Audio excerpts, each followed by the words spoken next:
So is it a relief finally being able to discuss River Song's secret? It's a massive relief. Finally, I sort of feel quite liberated because I've had to keep quiet about it for quite some time now. And now I can talk freely. Alex Kingston's my daughter. Yeah. And how did you react when you first heard the title, Let's Kill Hitler? I was like, what? I thought it was controversial, but that's good. I don't mind a bit of controversy.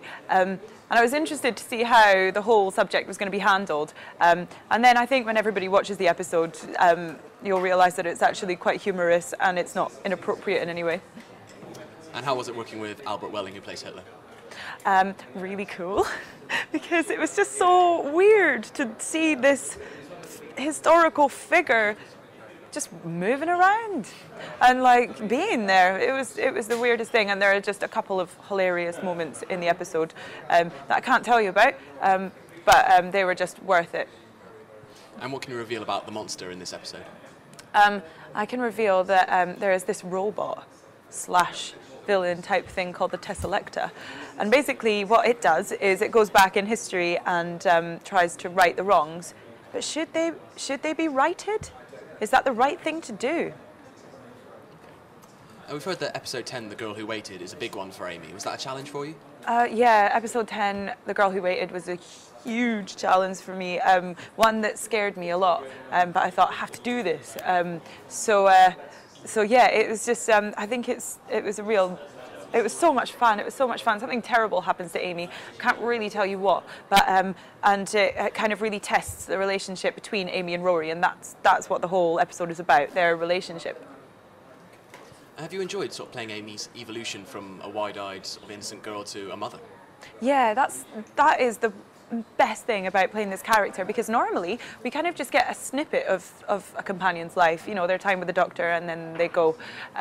But with Amy, you know, we met her as a 7-year-old child, and then we see her go into the TARDIS, we see her get married, and now we've seen her become a mother. It's like we're getting the full picture, which was amazing, and I hope that there's been a bit of an evolution in terms of the way I'm playing it. But the last series I wanted her to be like a sort of overgrown child, but this series I'm hoping that she's becoming just more of a normal, settled person.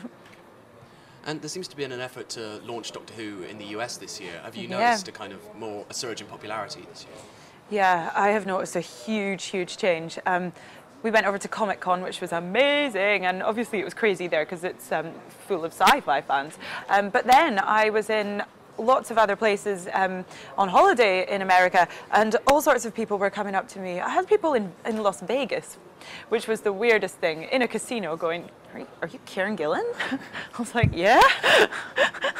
It was amazing. It was just incredible. And do you have a favourite episode from this second half of the series?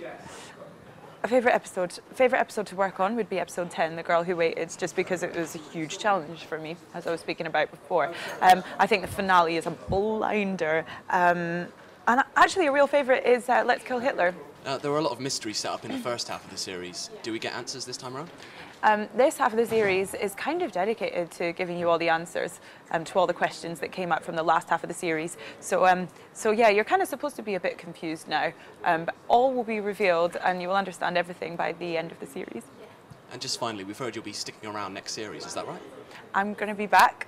Yeah, I can't say too much about it, but no, I will be back next year.